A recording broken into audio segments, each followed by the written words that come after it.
Hey, everybody, we're joined by the team, Marcel Louis-Jacques, Joe Buscaglia. It's been a little while since we've done this, so bear with us for a bit, but we're getting close to free agency, so we figured we'd get the band back together, talk a little bit about kind of the Bills' offseason approach. So, Marcel, we'll start with you. The Bills are tight to the cap. Brandon Beane told us at the end of the year, don't expect any huge splashes. But as we get closer to free agency, how active do you think this team is going to be?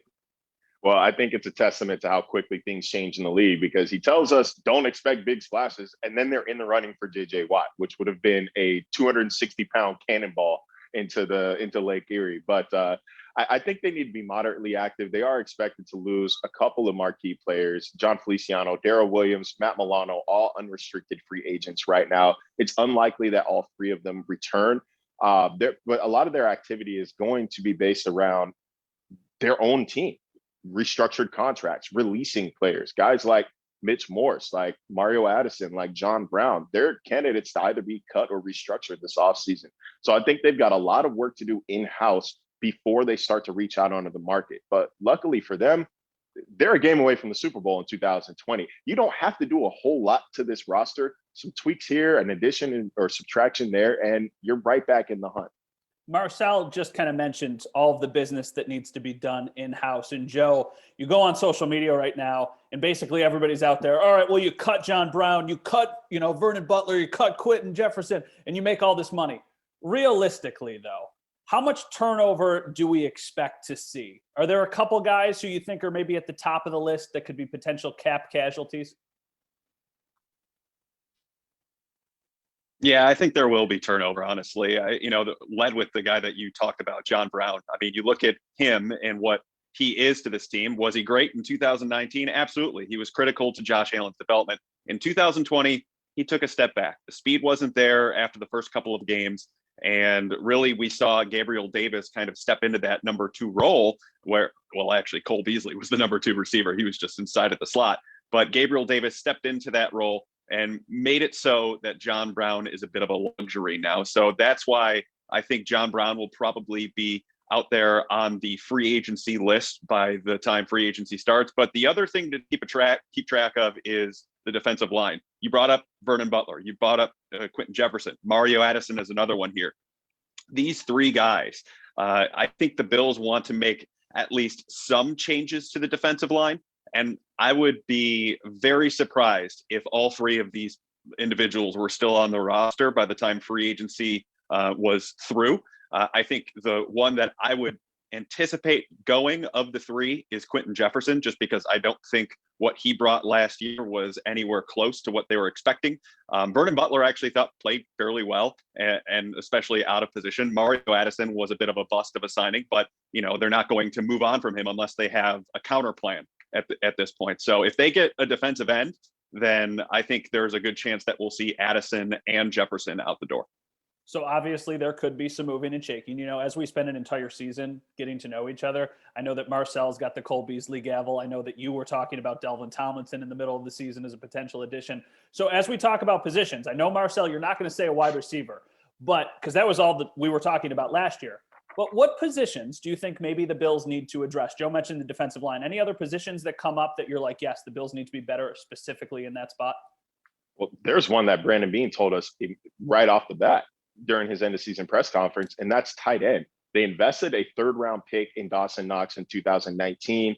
They invested money into Lee Smith, into Tyler Kroft. They even added undrafted guy in Reggie Gilliam, and none of them provided enough of a spark at the position. Beane came out and said, I don't think any opponent ever went into our game week and said, we need to focus on Buffalo's tight ends. And that's a problem, especially when you give up the type of production that they gave up to Travis Kelce in their two games against Kansas City. So there's some options in the draft. There's some options via free agency, but I don't think they're in the hunt for a guy like Hunter Henry. I'm not seeing them paying top dollar on the position just because of the presence of Dawson Knox. But with Tyler Kroft going to free agency, Lee Smith contemplating retirement, it is a position that I expect them to address one way or another. Joe, you mentioned the defensive line, and you said that Mario Addison isn't just going to go unless they could find a potential replacement for him. Would it be fair to say that that's probably the Bills' biggest need this offseason is reworking the defensive line in some shape or some way, shape, or form? No, I'd probably say tight end and fixing the offensive line would be bigger needs than that, just because they can get by with the defensive line they had last year. I think they're the key to this team is the offense. I think we all saw that last year and how they developed, and finding not only a tight end to help Josh Allen and that offense, but to help ensure that they have an offensive line that can get enough of a push. And tight end kind of goes here with that too, to make them a little bit more threatening as a running team. But adding a defensive end, we always know with the NFL, they're victims of what happened last. And what happened to the Bills in the playoffs is they couldn't get any pressure whatsoever on the Kansas City Chiefs. And that's probably affecting their decision-making going into this offseason. That's why we saw them in the hunt, at least for J.J. Watt. I think they'll be in the mix for a bunch of different pass rushers. I don't think they'll go top of market just because the top of market for pass rushers are insane, but maybe like a second tier guy. I think that would probably be right in their wheel. And if they can get one of those guys, and then that way they can let Mario Addison go. And then that way they have a top three of Hughes, the Newsom, and AJ Epinesa. But they do have a small little deadline because Mario Addison has his roster bonus lock in after the fifth day of the new league year. And that's about a little under $1 million. So maybe that's a little bit of motivation to get a deal done sooner than later. So before I ask you guys about people from the outside, with players that are already on the team, who do you think is the most likely to return next year? Is there one that you're like, yeah, that guy's coming back? I guess of the more notable players, Marcel, we'll start with you. I think that's John Feliciano. And ironically, I think Darrell Williams is probably the better fit just because Ike Butler is a restricted free agent. You can bring him back for cheap. Cody Ford is returning from injury. Like in theory, you have two guards here. You don't have another tackle. But I think John Feliciano, the fact that he can kick in the center and pretty seamlessly means a lot to the Bills, especially with Mitch Morse being banged up as often as he has over the past couple seasons. I think Feliciano, he likes it here. I think he's a leader in the locker room. I think he provides a sort of energy, a sort of dog mentality to the offensive line that otherwise doesn't really have it without Ford in the lineup. So I think it's Feliciano. He should be relatively, I don't want to say cheap, but it should be under $10 million a year. We're looking anywhere between maybe 7 if he gets a hometown discount to 9 if they have to overpay. Yeah, I feel like the Bills would have to give him a truly insulting offer for him to head elsewhere. Joe, would you agree with that, or is there anybody else that comes to mind? Well, I mean, in a perfect world, I would say Matt Milano because he's one of the best players on their team. And hey, maybe if they found a way to, save $7-8 million last year before, so that way they could roll it over Trent Murphy, maybe they could have kept a guy like Matt Milano, but they didn't. So I will agree with Marcel. I think it's going to be Feliciano. I think he's someone that fits their long-term vision. He's got a close relationship with offensive line coach Bobby Johnson. Sean McDermott loves him. Josh Allen loves him. Brandon Beane loves him. I mean, it's just a home run. And I think, while I don't know that they'll move on from Mitch Morse this offseason because they could save basically just as much by restructuring him as opposed to cutting him. And why would you get rid of a starter in that point? So, but next year, that opens up the possibility to them cutting Mitch Morse, saving a bunch on the cap in 2022, and then moving John Feliciano over to center. So I'll go with Feliciano for that one as well. Well, that's some serious chess because I don't even know what I'm going to eat for dinner tonight. And you're talking about what the Bills are going to do 2 years down the road. All right, my last question for you guys is, I know who Marcel wants the Bills to draft, but is there a free agent who you think like, yes, this is a home run if the Bills add him. This is exactly the kind of player they need? Yeah, and I mentioned that tight end was probably the most, if not one of the most important positions to target. And Jonnu Smith out of Tennessee, I think really fits that mold. I think they're priced out of the Hunter Henry sweepstakes. He's going to cost 10 plus, but Jonnu Smith, they should be able to get him for right around $8 million a year, which is on the high end of what they're able to afford. But what he can bring to this offense, he's got yak ability. He's got yards after the catch ability by himself. In a run-first offense in which he was probably the third or fourth target, he matched the Bills' tight ends production in the passing game in 2020. I think he gives he adds another dimension to this offense. And when you talk about tight ends that you have to game plan around, he's not Kelsey, he's not Darren Waller, George Kittle, but he's a guy that you can't forget about. He's a guy who on any given Sunday could pop off for 60, 70 yards. I think we saw him in 2019 break off a 50-yard catch and run against the Bills in Nashville. So yeah, if I'm going with players to target specifically, it starts with Jonnu Smith. All right. I like that pick a lot. He would be really high up on my list. Joe, I think I know who you're going to say, but I'm not positive. So who would be your home run addition for the Bills? I would love to hear your guess. Delvin Tomlinson. Did you hear me? No, absolutely not. Okay.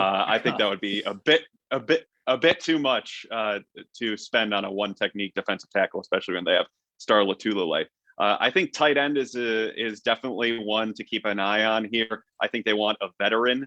I'm not as keen on Jonnu Smith as Marcel. I think Hunter Henry is a lot more of a fit. And if you're going to that much on a tight end, I would just go for Henry at that point, especially with how good of a blocker he is. But I'm going to go with the defensive end. And in that second tier I was talking about, Carl Lawson to me is someone that is just jumping off the page, because when you look at what he does well, it's exactly what the Bills want out of their defensive line.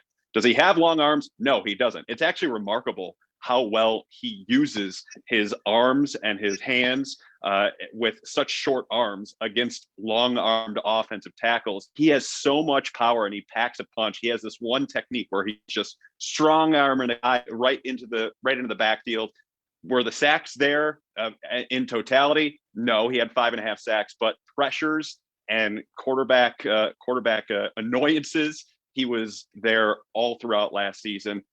He had an incredibly high win rate. I think he's one of those guys that can probably be had in that second tier range. And if they got him, they can move to Addison out. Not to mention Carl Lawson is only 26 years old. So you have Lawson, Epinesa, Hughes this year with a lot of potential for some mayhem in the backfield. Well, I appreciate all of your insight, both of you. What have you guys been watching since football ended? Any good off-season TV binges or anything going on? God, at the risk of blowing my mentions up again, I tried Schitt's Creek. It is extremely not for me. Like, that's what I didn't understand. Was I wasn't saying it's a bad show. Yeah. It is not for me personally. That's fair. On a suggestion, I started Queen's Gambit this week, and I have about 3 minutes left in the last episode now. You know, I had to wipe some tears of joy out of my eyes at the end, not to spoil anything. But Queen's Gambit's been good. Snowfall is back, and that's pretty much it for me. Joe, you got anything you've been doing to stay busy? Just some trashy British reality television. That's pretty much my cup of tea. I'm a Love Island guy through and through. Oh yeah. I started watching Love Island about 3 or 4 years ago, and the first time I saw it, I'm like, this is ridiculous. We have to watch every single second of this. So it's quite awful and quite good all at once. I went and visited some friends in New York about a month ago, and we started season 5 of the UK version. And I'm thinking, we watched like 5 episodes. I'm thinking like, wow, we're about halfway done. Let me go home and finish it. I throw on my own Hulu. There's like 60 episodes of that, so I'm deep into it. Haven't finished it yet, but I've started saying bruv just because of that show. I'm calling people bruv like I'm from London, man. It's ridiculous. All right, well, now I know that I got to watch Love Island. Funny story. I was just gonna say, I actually asked Christian Wade if he knew anyone from Love Island a couple of years ago, and he said he did, and my mind was blown on a podcast. So yeah, Christian Wade also knows of Love Island. There we go. All right. Well, thank you for that. I appreciate the time, guys. For Marcel, for Joe, for Matt, check out all their work, and I guess go watch Love Island. We'll talk to you guys later.